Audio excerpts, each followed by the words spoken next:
going to do. You're going to pour your water into each other's cups and then divide it back out by half. So Summer, pour yours into Jackson's cup. And then pour half of yours back into hers. About half? A little more? All right, that's what you're going to do. Okay, so we'll wait for our last 3 cups to come out. 4 other people and do this, okay? 4 people. Nope. Right, Savannah.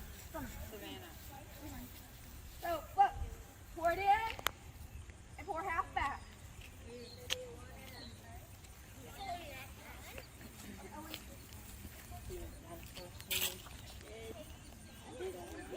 It's green.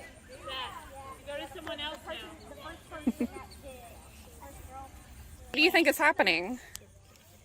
Some person got infected. They're infecting other people that are coming around and infecting us. Yeah. I'm a goat. I'm a goat, and you are my goat friends. Okay? How many of my goat friends started out with clear water?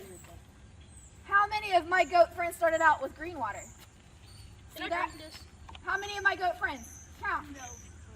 2. 2 of them started out with green water. That's a disease. So, our green friends came out and played with us in our pasture. Now how many of us have green water? All of us. Anybody have clear water? No. No. None? That's unusual.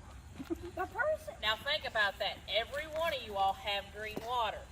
And if you do not treat your animals, think about that. It's like COVID. It's very, very So we shouldn't drink this? no. This is just Jello. Yeah. Okay. Should we still drink it? This isn't really. This is just Jello. This is just mine. I'm drinking it. Oh, it smells All right. So, have we got the biosecurity part of this down? Yeah. We know what we got to do to avoid diseases. What if I had just gone over there and stayed next to that tree and not traded cups with any of you?